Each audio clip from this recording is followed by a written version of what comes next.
Bienvenidos al canal de YouTube de Ediciones Rodio. Aquí encontrarás vídeos especializados en cada tema. Si te gusta nuestro contenido, no olvides suscribirte, darle a me gusta y comentar tu experiencia. Gracias por elegirnos en tu camino hacia el éxito. Recuerda que nuestros temarios también están disponibles en formato digital y papel. Para cualquier duda puedes escribirnos a info@edicionesrodio.com. Administrativos del Estado. Parte 4. Gestión de personal. Volumen 2. Tema 7. El régimen de la seguridad social de los funcionarios. La MUFACE y las clases pasivas. 1. El régimen de la seguridad social de los funcionarios. Disposiciones generales y campo de aplicación.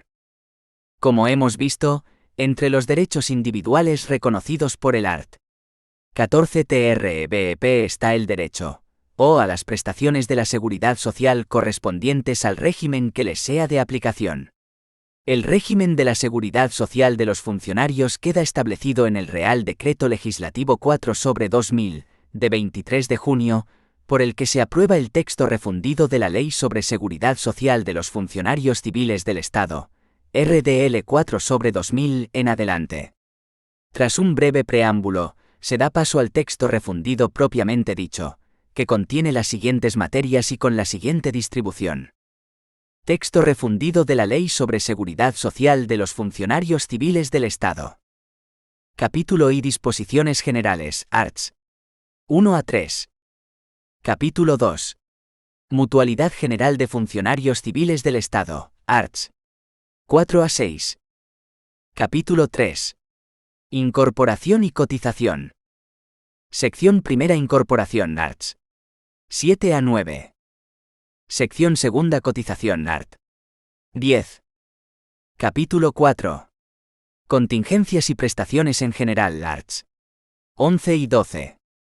Capítulo V Prestaciones en particular. Sección primera Asistencia sanitaria arts.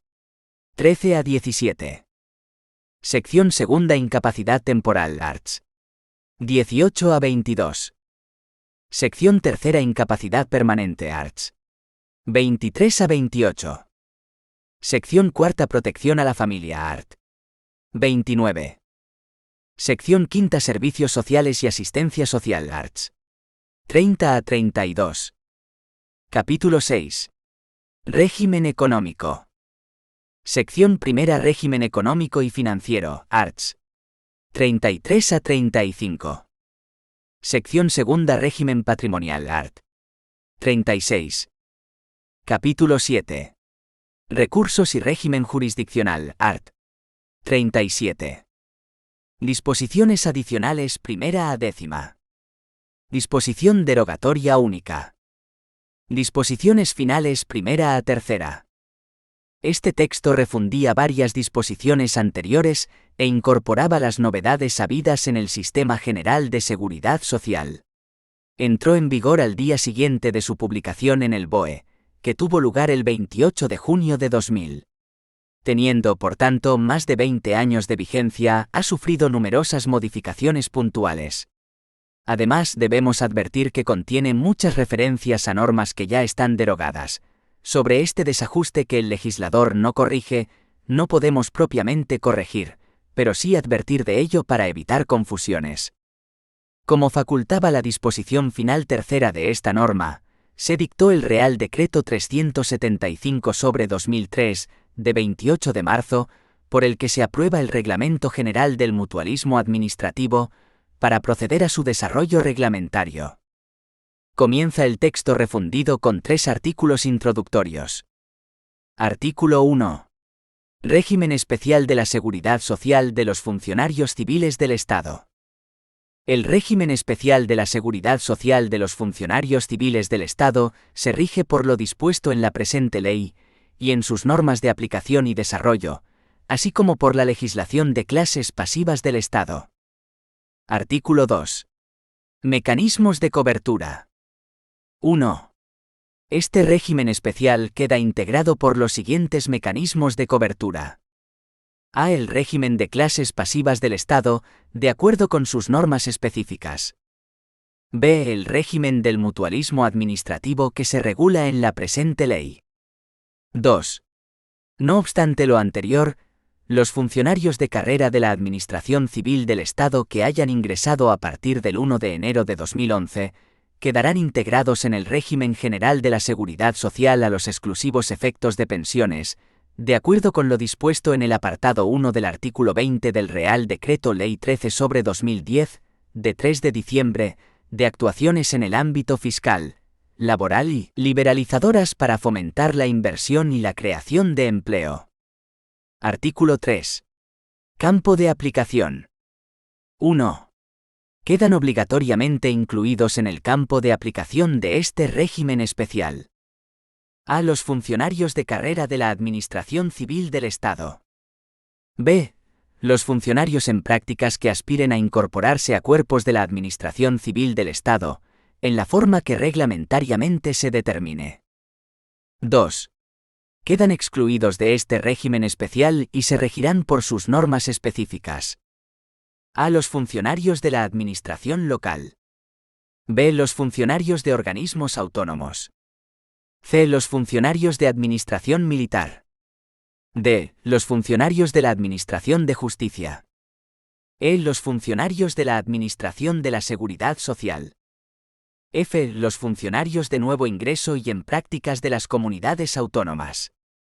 G. Los funcionarios de carrera de la Administración Civil del Estado transferidos a las comunidades autónomas, que hayan ingresado o ingresen voluntariamente en cuerpos o escalas propios de la comunidad autónoma de destino, cualquiera que sea el sistema de acceso.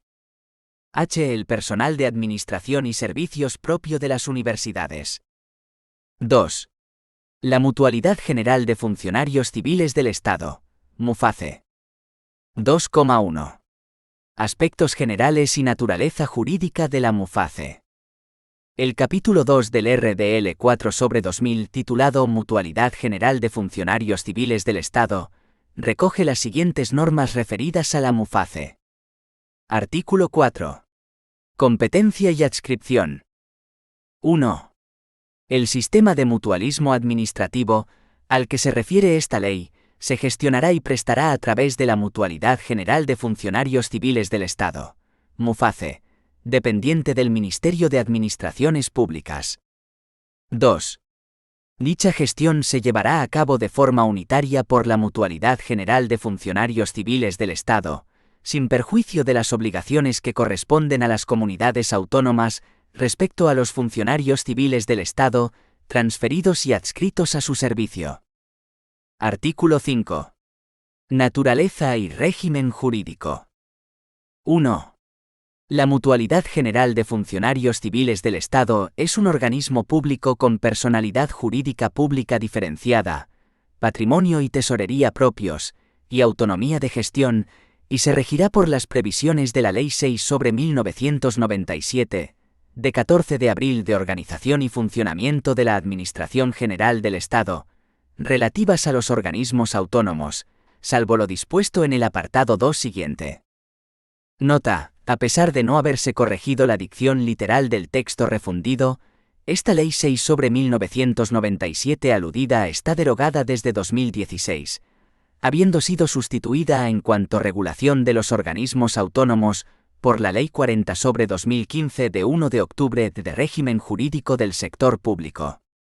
Téngase esto en cuenta en este artículo y otros sucesivos, donde también se la menciona como el 36. 2. El régimen económico financiero, patrimonial, presupuestario, contable y el de intervención y control financiero de las prestaciones, así como el régimen de los conciertos para la prestación de los servicios de asistencia sanitaria y farmacéutica, será el establecido por esta ley y sus normas de desarrollo. Por la Ley General Presupuestaria, en las materias que sea de aplicación. Y, supletoriamente, por la Ley de Organización y Funcionamiento de la Administración General del Estado. 3. La Mutualidad General de Funcionarios Civiles del Estado gozará del mismo tratamiento fiscal que la ley establezca para el Estado. Artículo 6. Régimen de personal. El personal al servicio de la Mutualidad General de Funcionarios Civiles del Estado será funcionario o laboral, en los mismos términos que los establecidos para la Administración General del Estado. 2,2. Incorporación y cotización. A esta materia se dedica el capítulo 3 del texto refundido, con las siguientes secciones. Sección primera: Incorporación. Artículo 7. Afiliación y altas. 1. Los funcionarios de carrera de la Administración Civil del Estado se incorporarán obligatoriamente, como mutualistas, a la Mutualidad General de Funcionarios Civiles del Estado, en el momento de la toma de posesión de su cargo, cuando adquieran la condición de funcionario, o sean rehabilitados en dicha condición, o reingresen al servicio activo, y conservarán la condición de mutualista, con los mismos derechos y obligaciones que en la situación de servicio activo, cuando pasen a alguna de las siguientes situaciones. A. Servicios especiales, salvo lo dispuesto en el párrafo C, del apartado 1 y en el apartado 3 del artículo 8. B. Servicios en comunidades autónomas. C. Expectativa de destino. D. Excedencia forzosa. E. Excedencia por el cuidado de familiares. F. Suspensión provisional o firme de funciones. 2. Igualmente conservarán la condición de mutualista, en los términos y condiciones señalados por el Reglamento General del Mutualismo Administrativo, los funcionarios cuando sean declarados jubilados de carácter forzoso por edad, de carácter voluntario o por incapacidad permanente para el servicio. 3. Los funcionarios de carrera de la Administración Civil del Estado que accedan por promoción interna a escalas interdepartamentales o departamentales de organismos autónomos, quedarán incluidos obligatoriamente en el régimen general de la Seguridad Social, sin perjuicio de que puedan mantener la condición de mutualistas de la Mutualidad General de Funcionarios Civiles del Estado. Los funcionarios de carrera de la Administración Civil del Estado, transferidos a las comunidades autónomas, que accedan por promoción interna a cuerpos o escalas propios de la comunidad autónoma de destino, y sin perjuicio de su situación de excedencia voluntaria en el cuerpo de la Administración Civil del Estado, quedarán incluidos obligatoriamente en el régimen general de la Seguridad Social, sin perjuicio de que puedan mantener la condición de mutualistas de la Mutualidad General de Funcionarios Civiles del Estado. En el caso de que deseen mantener su condición de mutualistas, deberán ejercitar esta opción, por una sola vez, en el plazo de 15 días desde la toma de posesión en el nuevo cuerpo o escala. El mantenimiento de dichos funcionarios en el mutualismo administrativo no comportará, en ningún caso, su inclusión en el régimen de clases pasivas del Estado, a efectos de derechos pasivos. Artículo 8. Baja, mantenimiento facultativo y suspensión de la situación de alta. 1. Causan baja como mutualistas obligatorios.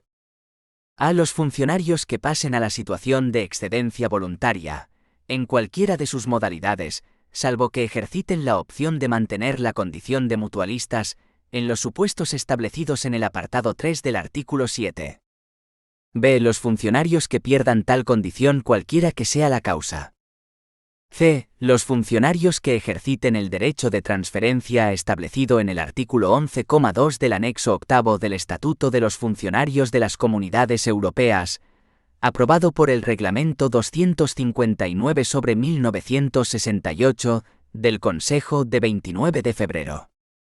D. Los funcionarios que sean afiliados obligatoriamente al régimen especial de la Seguridad Social de las Fuerzas Armadas, en aplicación de la disposición transitoria 14ª de la Ley 17/1999, de 18 de mayo, de régimen del personal de las Fuerzas Armadas, en tanto persista la causa que dio origen a esta afiliación.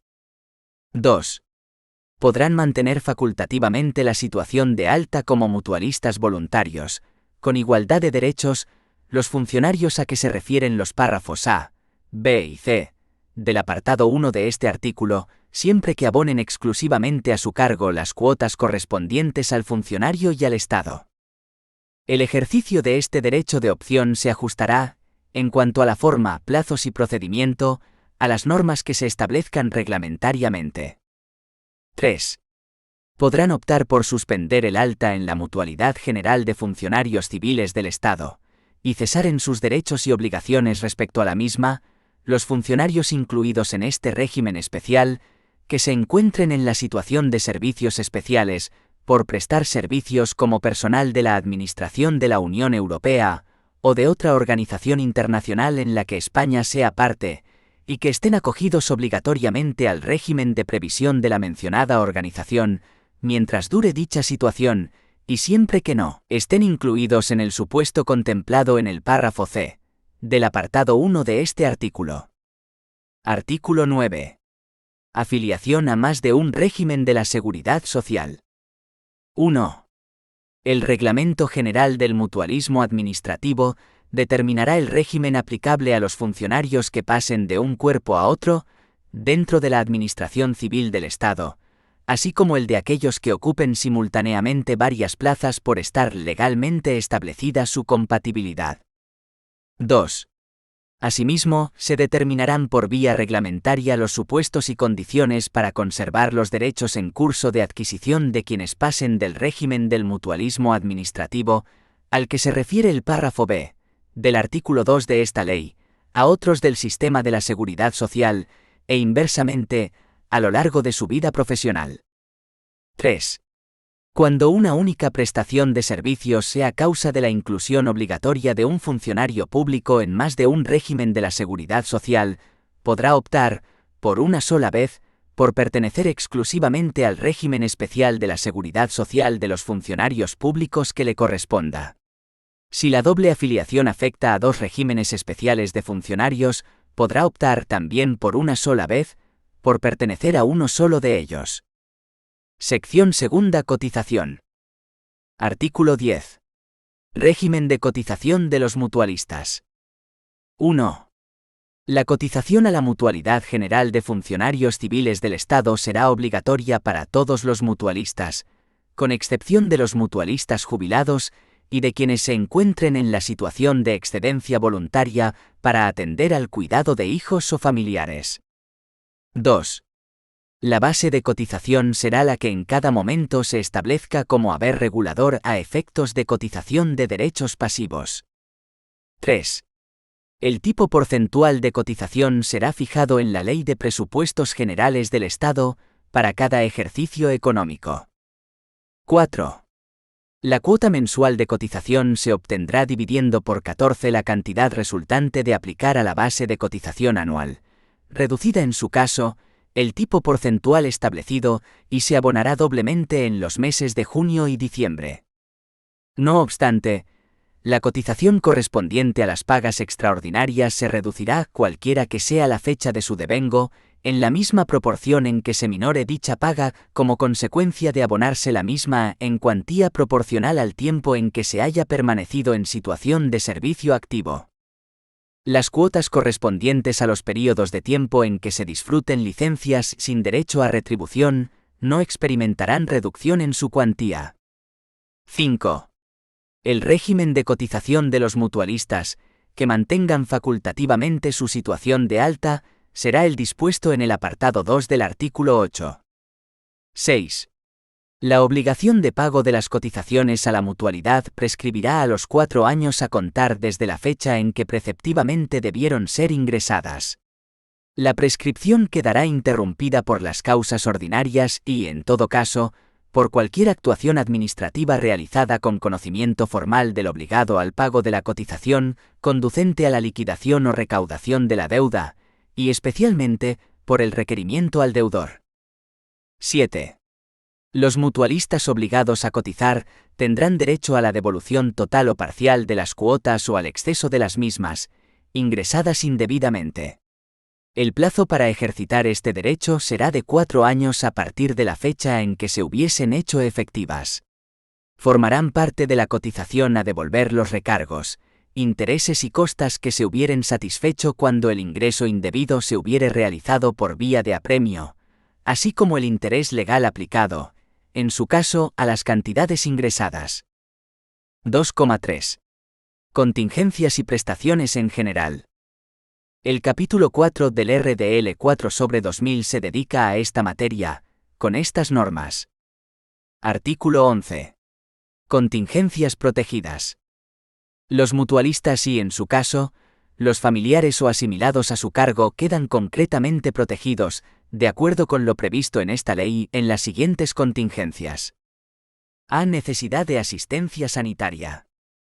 B. Incapacidad temporal, derivada bien de enfermedad común o profesional, bien de accidente común o en acto de servicio o como consecuencia de él. C. Incapacidad permanente en los mismos supuestos del apartado anterior.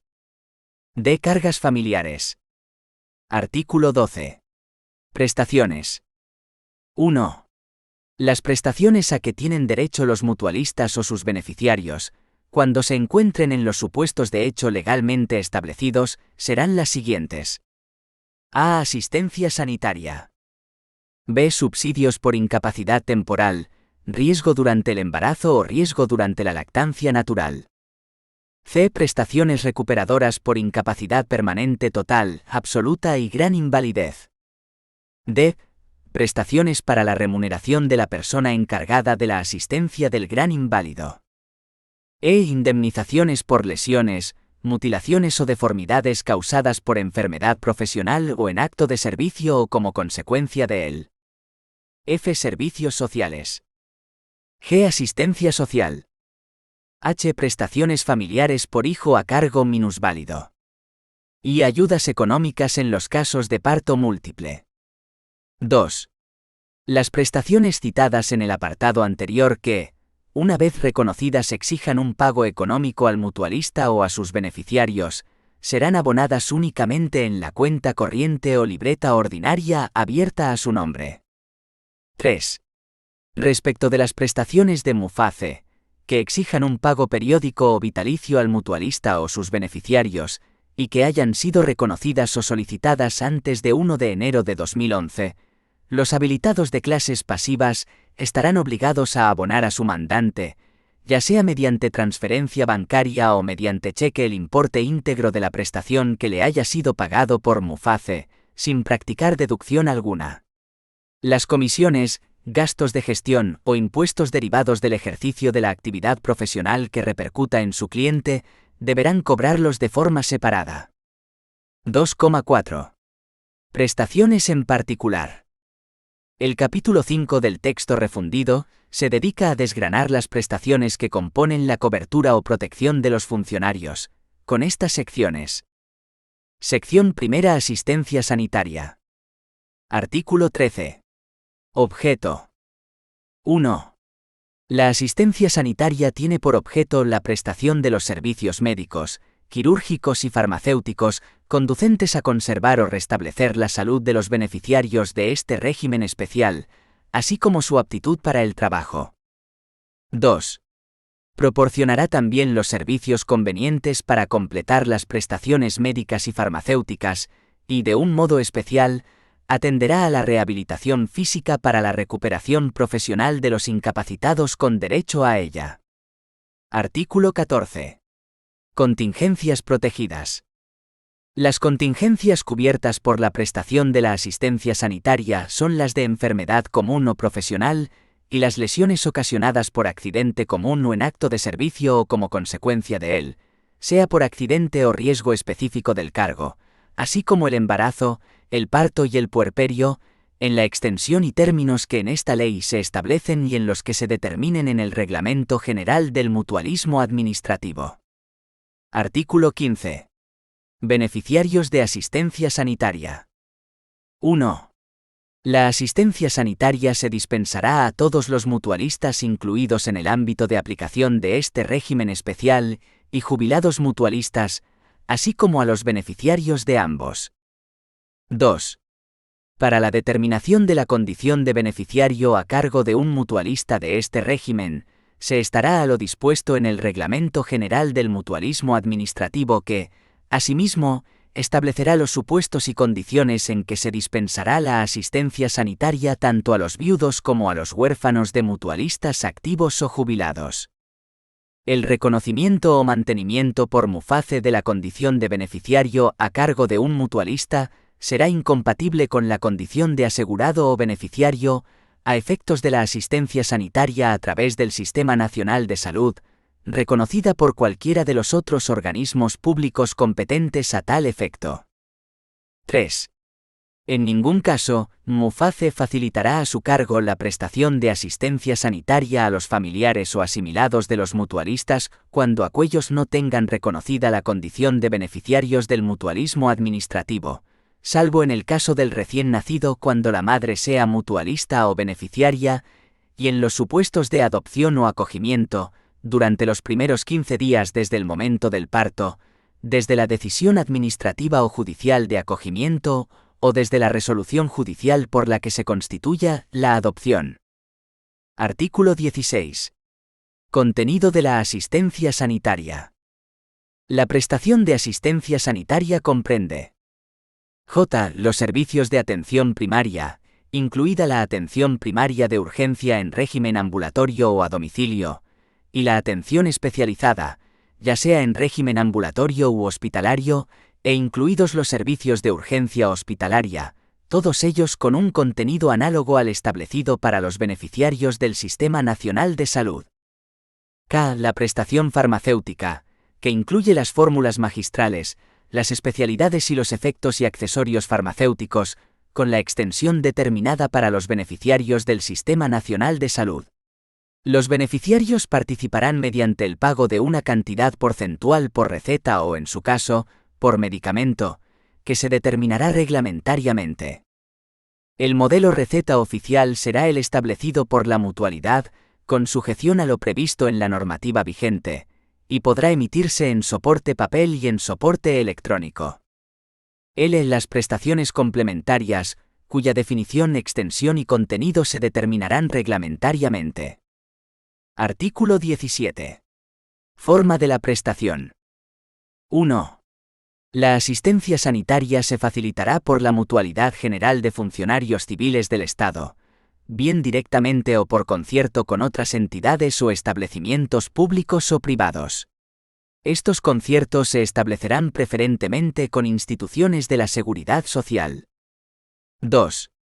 La Mutualidad General de Funcionarios Civiles del Estado no abonará los gastos que puedan ocasionarse cuando el beneficiario, por decisión propia o de sus familiares, utilice servicios médicos distintos de los que le hayan sido asignados, a no ser en los casos que se establezcan en el Reglamento General del Mutualismo Administrativo. Sección segunda. Incapacidad temporal. Artículo 18. Contingencias protegidas. 1. Tendrán la consideración de estados o situaciones determinantes de la incapacidad temporal, los de enfermedad, accidente y los denominados períodos de observación en caso de enfermedad profesional. 2.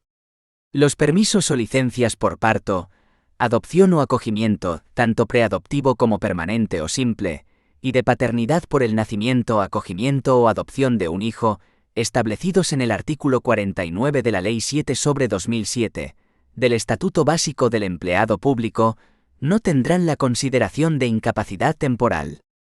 Si al término del permiso por parto continuase la imposibilidad de incorporarse al trabajo, se iniciarán las licencias que dan lugar a la incapacidad temporal. Nota: el vigente Estatuto Básico del Empleado Público, como sabemos, está contenido en el Real Decreto Legislativo 5/2015 de 30 de octubre, por el que se aprueba su texto refundido. En este TR, los permisos se regulan en los artículos 48 y 49, según su causa. Artículo 19. Situación de incapacidad temporal. 1. Se encontrarán en situación de incapacidad temporal los funcionarios que acrediten padecer un proceso patológico por enfermedad o lesión por accidente que les impida con carácter temporal el normal desempeño de sus funciones públicas, o que se encuentren en período de observación médica por enfermedad profesional, siempre y cuando reciban la asistencia sanitaria necesaria para su recuperación, facilitada por la Mutualidad General de Funcionarios Civiles del Estado, y hayan obtenido licencia por enfermedad. 2. Reglamentariamente, se determinará la acreditación del proceso patológico o del periodo de observación médica, y la improcedencia de instar la iniciación del procedimiento de jubilación por incapacidad permanente para el servicio. 3. La concesión de las licencias y sus posibles prórrogas, a los que tendrán derecho los funcionarios que se encuadren en la situación establecida en el apartado 1, corresponderá a los órganos administrativos con competencia en materias de gestión de personal. Para la concesión y control de estas licencias, los órganos administrativos con competencia en materias de gestión de personal podrán hacer uso del asesoramiento facultativo propio o ajeno que consideren oportuno. 4. Sin perjuicio de lo dispuesto en el apartado anterior, la Mutualidad General de Funcionarios Civiles del Estado podrá ejercer el control y seguimiento de la situación de incapacidad temporal del funcionario desde el inicio de la situación, mediante el reconocimiento a efectuar por las unidades médicas de seguimiento de las que disponga, propias o dependientes de otras entidades gestoras de la seguridad social y servicios públicos de salud con los que la mutualidad establezca acuerdos de colaboración. 5. Los reconocimientos médicos mencionados en el apartado anterior serán potestativos, pero sus resultados vincularán para la concesión o denegación de las licencias y sus sucesivas prórrogas. Reglamentariamente se determinarán las situaciones, períodos y formas en los que se llevarán a cabo los seguimientos de los distintos procesos patológicos, salvaguardando, en todo caso, el derecho a la intimidad y la dignidad de la persona y la autonomía del paciente, así como a la confidencialidad de las informaciones referentes a su estado de salud sanitario, según lo dispuesto en la Ley Orgánica 15/1999 de 13 de diciembre, de protección de datos de carácter personal. Nota: la normativa de protección de datos de carácter personal ha evolucionado bastante desde la promulgación de esta concreta norma, de forma que esta referencia está desactualizada, si bien no se ha corregido en este artículo. Artículo 20. Duración y extinción. 1. La duración y extinción de la situación de incapacidad temporal serán las previstas para el régimen general de la Seguridad Social, con las particularidades que se establecen en los apartados siguientes. 2. La duración de la primera y sucesivas licencias será del tiempo previsiblemente necesario para la curación. Reglamentariamente, se determinarán los plazos para la presentación de los partes o informes médicos que acrediten la necesidad de mantener la licencia. A efectos de cómputo de plazos, se considerará que existe nuevo proceso patológico cuando las enfermedades que padezca el funcionario sean diferentes o no tengan relación directa con las del proceso anterior, y en todo caso, cuando se hayan interrumpido las licencias durante un periodo mínimo de 6 meses. 3. En cualquier momento en que se prevea que la enfermedad o lesión por accidente impedirá definitivamente el desempeño de las funciones públicas, el órgano de jubilación competente iniciará de oficio o a instancia del interesado el procedimiento de jubilación por incapacidad permanente para el servicio. Reglamentariamente, se establecerán los mecanismos necesarios para coordinar las actuaciones entre la mutualidad, las unidades médicas de seguimiento o de valoración de la incapacidad permanente y las del órgano de jubilación. 4. Cuando la situación de incapacidad temporal se extinga por el transcurso del plazo máximo establecido en el régimen general de la Seguridad Social, se procederá al examen de la situación de incapacidad temporal del funcionario en los mismos términos y plazos establecidos en este régimen y por parte del correspondiente equipo o unidad de valoración de incapacidades permanentes, a la que la Mutualidad General de Funcionarios Civiles del Estado haya encomendado esta función o que resulte procedente de acuerdo con el cuerpo o escala del funcionario. Este examen determinará si el estado de incapacitación del funcionario dará lugar a su calificación de incapacitado con carácter permanente para las funciones propias de su cuerpo o escala, y a la consiguiente declaración de jubilación por incapacidad permanente para el servicio. En aquellos casos en los que se dictamine que, continuando la necesidad de tratamiento médico por la expectativa de recuperación o la mejora del estado del funcionario con vistas a su reincorporación al servicio, la situación clínica del interesado hiciera aconsejable demorar la citada calificación, ésta podrá retrasarse por el período preciso, que, en ningún caso, podrá rebasar el tiempo máximo de duración desde la fecha en que se haya iniciado la situación de incapacidad temporal, según lo establecido en el régimen general. En este período se prorrogarán los efectos de la situación de incapacidad temporal. Artículo 21. Prestación económica. 1. La prestación económica en la situación de incapacidad temporal consistirá: A. Derogado. B. Desde el cuarto mes percibirá las retribuciones básicas, la prestación por hijo a cargo, en su caso, y un subsidio por incapacidad temporal a cargo de la Mutualidad General de Funcionarios Civiles del Estado, cuya cuantía, fija e invariable mientras dure la incapacidad, será la mayor de las dos cantidades siguientes. 1. El 80% de las retribuciones básicas, sueldo, trienios y grado en su caso, incrementadas en la sexta parte de una paga extraordinaria, correspondientes al tercer mes de licencia. 2. El 75% de las retribuciones complementarias devengadas en el tercer mes de licencia. 2. A efectos de lo establecido en este artículo, los sueldos, trienios, pagas extraordinarias y las retribuciones complementarias se abonarán con cargo a los mismos conceptos presupuestarios por los que se venían percibiendo.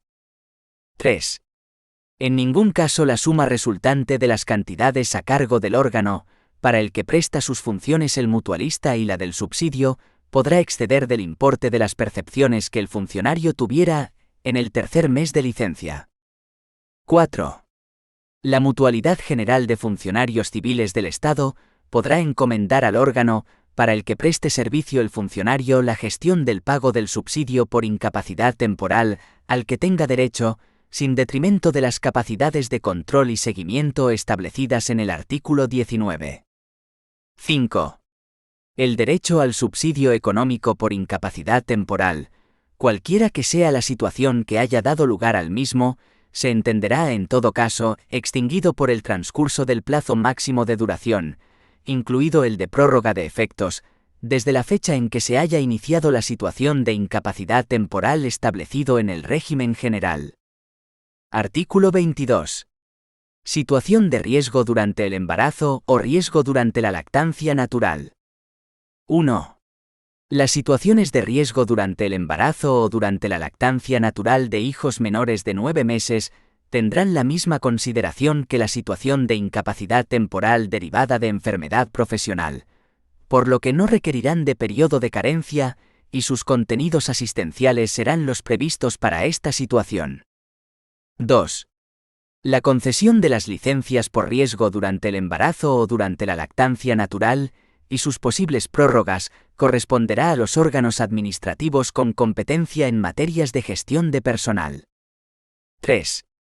Reglamentariamente se establecerá la forma y contenidos de la evaluación médica del riesgo para la salud de la madre, hija o hijo, y de la acreditación de que este riesgo deriva de las funciones habituales del puesto de trabajo, así como que el riesgo no es evitable mediante la modificación temporal de funciones o puesto, o el traslado provisional de la funcionaria a otro puesto de trabajo, de conformidad con lo establecido en el artículo 26 de la Ley 31/1995, de 8 de noviembre de Prevención de Riesgos Laborales.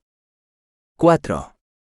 En las situaciones a que se refiere este artículo, los derechos económicos en toda la duración de la licencia serán los establecidos en el artículo 21 precedente, con la particularidad de que la prestación económica equivalente al subsidio por incapacidad temporal consistirá en un subsidio a cargo de la Mutualidad General de Funcionarios Civiles del Estado, en cuantía igual al 100% de las retribuciones complementarias devengadas en el tercer mes de licencia. Sección tercera. Incapacidad permanente. Artículo 23. Concepto y grados de la incapacidad permanente. 1. Es incapacidad permanente la situación del funcionario que, después de haber estado sometido al tratamiento prescrito y de haber sido dado de alta médicamente, presenta reducciones anatómicas o funcionales graves que disminuyan o anulen su capacidad para el servicio. No obstará a tal calificación la posibilidad de recuperación de la capacidad de trabajo del incapacitado, si dicha posibilidad se estima médicamente como incierta o a largo plazo. La incapacidad permanente habrá de derivarse, cualquiera que sea su causa, de la situación de incapacidad temporal. 2. La incapacidad permanente se clasifica con arreglo a los siguientes grados. A. Incapacidad permanente parcial para la función habitual. Es la que, sin alcanzar el grado de total, produce al funcionario una limitación para el desempeño de las funciones de su cuerpo, escala o plaza. B. La incapacidad permanente total para la función habitual. Es la que inhabilita al funcionario para la realización de todas o de las fundamentales funciones de su cuerpo, escala o plaza. C. Incapacidad permanente absoluta para todo trabajo. Es la que inhabilita por completo al funcionario para toda profesión u oficio. D. Gran invalidez. Es la situación del funcionario afecto de incapacidad permanente absoluta que, como consecuencia de pérdidas anatómicas o funcionales, necesita de la asistencia de otra persona para realizar los actos más elementales de la vida, tales como vestirse, desplazarse, comer o análogos. 3. Se entiende por función habitual del funcionario la desempeñada por éste al tiempo de sufrir el accidente común o en acto de servicio o como consecuencia de él, o la que viniera realizando en caso de enfermedad durante el período de tiempo anterior a la incapacidad, que se determina en el Reglamento General del Mutualismo Administrativo. Artículo 24. Efectos de la incapacidad permanente parcial. El funcionario incapacitado permanente parcial percibirá la totalidad de los saberes que correspondan al puesto de trabajo que efectivamente desempeñe. No obstante, y en los supuestos que señale el Reglamento General del Mutualismo Administrativo, deberá sujetarse a los procesos de rehabilitación. Artículo 25. Efectos de la incapacidad permanente total y absoluta. 1. La incapacidad permanente total y la incapacidad permanente absoluta darán lugar a la jubilación del funcionario de acuerdo con la legislación en vigor. 2. En el supuesto de que exista posibilidad razonable de recuperación, el funcionario incapacitado tendrá asimismo derecho a recibir prestaciones recuperadoras a cargo de la Mutualidad General de Funcionarios Civiles del Estado. Artículo 26. Efectos de la gran invalidez. La gran invalidez originará la jubilación del funcionario y dará derecho a una cantidad mensual equivalente al 50% de la pensión de jubilación que le corresponda, con arreglo al régimen de clases pasivas, destinada a remunerar a la persona encargada de su asistencia. Artículo 27. Revisión de las situaciones de incapacidad permanente. 1. La calificación y, en su caso, la revisión de las situaciones de incapacidad permanente se llevarán a cabo de acuerdo con las normas que regulan el sistema de derechos pasivos y, cuando proceda, con las establecidas en materia de rehabilitación de los funcionarios públicos en el ámbito de la Administración General del Estado, y surtirán efectos respecto de todas las prestaciones que pudieran derivarse de dicha situación. 2. En los supuestos de incapacidad no previstos en el régimen de clases pasivas del Estado, la calificación de aquella corresponderá a los órganos que determine el Reglamento General del Mutualismo Administrativo. Artículo 28. Lesiones permanentes no invalidantes. Las lesiones, mutilaciones y deformaciones de carácter definitivo causadas por enfermedad profesional o en acto de servicio o como consecuencia de él, sea por accidente o por riesgo específico del cargo, que, sin llegar a constituir incapacidad permanente total o absoluta o gran invalidez, supongan una alteración o disminución de la integridad física del funcionario, darán derecho a la percepción por una sola vez de las cantidades que se establezcan reglamentariamente.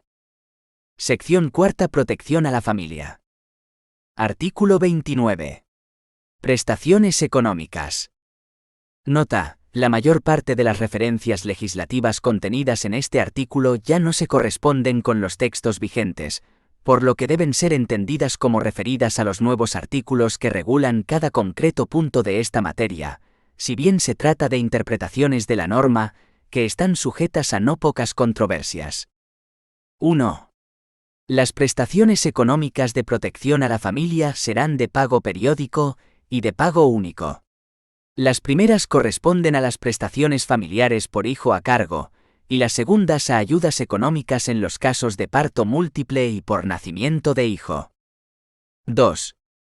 Las prestaciones de protección a la familia establecidas en la presente ley son incompatibles con cualesquiera otras análogas fijadas en los restantes regímenes del sistema de la seguridad social. 3.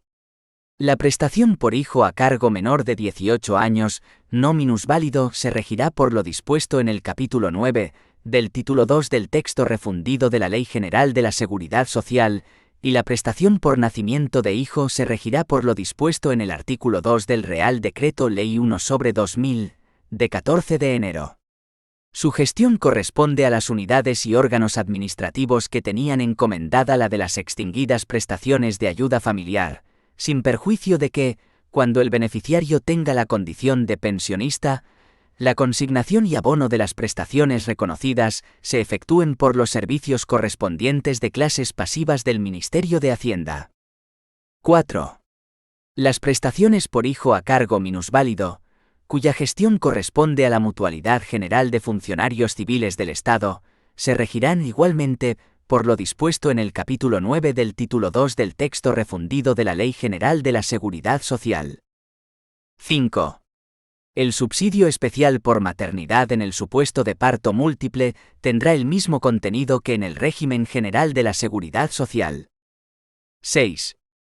La prestación económica de pago único por parto múltiple compatible con el subsidio especial a que se refiere el apartado 5, se regirá por lo dispuesto en el artículo 3 del Real Decreto Ley 1/2000, 14 de enero, con las salvedades propias de este régimen especial. Sección quinta. Servicios sociales y asistencia social. Artículo 30. Servicios sociales. 1. La acción protectora de este régimen especial podrá incluir los servicios sociales del sistema de la seguridad social, siempre que las contingencias que atiendan no estén cubiertas por otras prestaciones. 2. La incorporación de los servicios sociales a que se refiere el apartado anterior se determinará por orden del Ministro de Administraciones Públicas, previo informe del Ministerio de Trabajo y Asuntos Sociales, en la que se regulará su alcance y régimen financiero. Artículo 31. Asistencia social. 1. La Mutualidad General de Funcionarios Civiles del Estado dispensará los servicios y auxilios económicos que, en atención a estados y situaciones de necesidad, se consideren precisos. 2. Dichos servicios y auxilios económicos tendrán como límite los créditos que a tal fin se consignen en el presupuesto de gastos de la Mutualidad General de Funcionarios Civiles del Estado, y su concesión no podrá comprometer recursos del ejercicio siguiente a aquel en que la misma tenga lugar. 3. Las ayudas asistenciales comprenderán, entre otras, las que se dispensen por tratamiento o intervenciones especiales, en casos de carácter excepcional, por un determinado facultativo, las determinadas por inexistencia, pérdida o insuficiencia de prestaciones en supuestos concretos, las debidas a gastos de carácter urgente en casos de importancia extraordinaria debidamente justificados, y en general, cualesquiera otras análogas cuya percepción no haya sido regulada en las normas aplicables a este régimen especial. 4. Las prestaciones asistenciales aludidas en el apartado anterior son independientes de las previstas en el apartado 1 del artículo 67 del texto refundido de la Ley de Funcionarios Civiles del Estado, el cual establece: el Estado facilitará a sus funcionarios adecuada asistencia social, fomentando la construcción de viviendas, residencias de verano, instalaciones deportivas, instituciones educativas, sociales, cooperativas y recreativas, y cuanto contribuya al mejoramiento de su nivel de vida, condiciones de trabajo y formación profesional y social. Artículo 32. Beneficiarios. Podrán acogerse a las prestaciones reguladas en esta sección 5A, siempre que reúnan las condiciones en cada supuesto exigidas, todos los mutualistas así como los beneficiarios que se determinen reglamentariamente para cada una de las prestaciones. 2,6. Régimen económico. A esta importante materia se dedica el capítulo 6 del texto refundido, especificando según las siguientes secciones, entre régimen económico financiero y régimen patrimonial. Sección primera. Régimen económico y financiero. Artículo 33. Régimen financiero. 1. Salvo las excepciones que puedan establecerse en las normas reguladoras de este régimen especial de la Seguridad Social, el sistema financiero del mismo será de reparto y su cuota revisable periódicamente. 2. En los casos en que la naturaleza de las prestaciones lo requiera, se constituirán fondos de garantía para cubrir posibles déficits de cotización o en casos anormales de siniestralidad. Artículo 34. Recursos económicos. Para el cumplimiento de sus fines, los recursos económicos de la Mutualidad General de Funcionarios Civiles del Estado estarán constituidos por a. Las aportaciones económicas del Estado a que se refiere el artículo siguiente. B. Las cuotas de los mutualistas. C. Las subvenciones estatales y aquellos otros recursos públicos de naturaleza diversa que le correspondan, con arreglo a la normativa vigente. D. Los bienes, derechos y acciones de las mutualidades y montepíos, integrados en el Fondo Especial de la Mutualidad General de Funcionarios Civiles del Estado. E. Los frutos, rentas, intereses y cualesquiera otros productos de sus bienes patrimoniales. F. Cualesquiera otros recursos privados que se obtengan para el cumplimiento de sus fines. Artículo 35. Aportaciones y subvenciones estatales. 1. El Estado consignará de modo permanente en sus presupuestos las aportaciones que anualmente concederá a la Mutualidad General de Funcionarios Civiles del Estado para la financiación de las prestaciones a que se refiere el artículo 12, salvo la indicada en el párrafo H de dicho artículo. 2. La cuantía de las aportaciones estatales se determinará mediante un porcentaje de los saberes reguladores a efectos de cotización de derechos pasivos, porcentaje que se fijará anualmente en la Ley de Presupuestos Generales del Estado. 3. Se consignarán igualmente, en los presupuestos generales del Estado, las subvenciones precisas para financiar las prestaciones por hijo a cargo minusválido, así como el déficit que, en su caso, se produzca en el fondo especial regulado en la disposición adicional sexta de esta ley. Las aportaciones estatales serán, en todo caso, independientes de estas subvenciones, así como de cualquier otra de las incluidas en el párrafo C del artículo anterior. Sección segunda. Régimen patrimonial. Artículo 36. Régimen patrimonial. 1.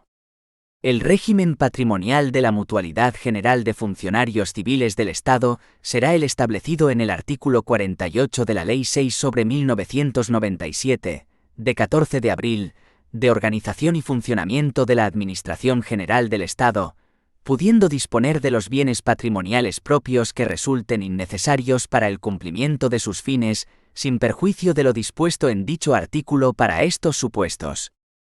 2.